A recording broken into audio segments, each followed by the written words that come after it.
தமிழக வெற்றி கழகத்தின் மீதான விமர்சனங்களை அதிமுக முன்னாள் அமைச்சர்கள் முன்வைக்க தொடங்கியிருக்கிறதை நாம் தொடர்ந்து பார்த்து வருகிறோம். 10 படங்கள் நடித்து விட்டாலே முதலமைச்சராகி விடலாம் என்ற கனவோடு சிலர் கட்சிகள் ஆரம்பிப்பதாகவும் விமர்சனம் முன்வைக்கப்பட்ட அதே போல பல்வேறு விமர்சனங்கள் தமிழக வெற்றி கழகத்தின் மீதானது முன்வைக்கப்பட்டு வருகிறது. நாம் தமிழர் உட்பட திமுக கூட்டணி என பல்வேறு தரப்பிலும் தமிழக வெற்றி கழகத்தின் மீதான விமர்சனங்களை முன்வைத்து வரக்கூடிய நிலையில் இதற்கு விஜயுடைய பதில் என்னவாக இருக்க போகிறது என்ற ஒரு கேள்வியும் எழுந்திருக்கிறது. அது குறித்தான அண்மை செய்திகளை நாம் தொடர்ந்து பார்த்து வருகிறோம்.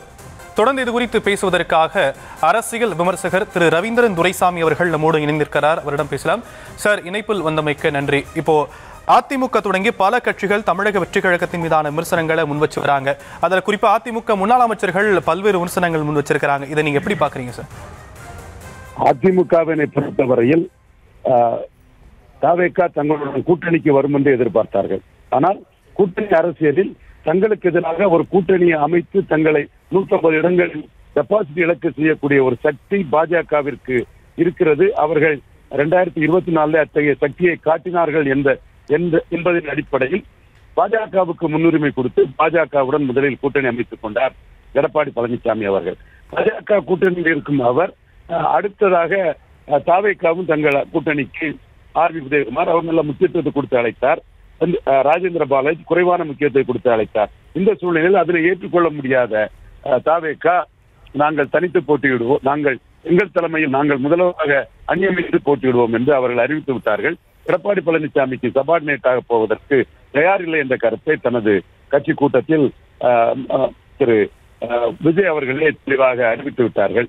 அதற்கு முன்பு சேலம் தருமபுரி பகுதியில் தவேக தொண்டர்கள் எடப்பாடி பழனிசாமி ஐயா அவர்களின் கூட்டத்திற்கு சென்று தங்கள் கட்சியை கொடி அசைத்து வரவேற்றதன் மூலமாக இவர்கள் கூட்டணிக்கு வருவார்கள், தங்களுடைய பாஜகவிற்கும் கீழாக தங்கள் அணியில் இடம் பெறுவார்கள் என்று நினைத்த அதிமுகவினர் அது இன்று ஏமாற்றமாக இருப்பதனால் அவர்கள் இப்பொழுது விஜய்க்கு எதிராக விமர்சனங்களை வைக்கிறார்.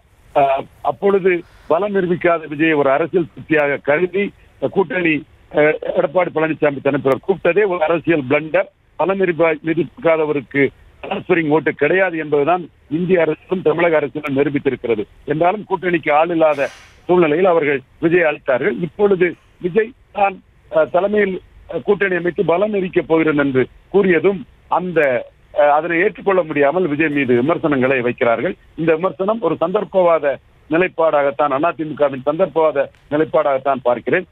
இந்த படம் புளிக்கும் என்ற அடிப்படையில் அவர்கள் விஜயை விமர்சனம் செய்வதாகத்தான் நான் உண்மையிலே பார்க்கிறேன்.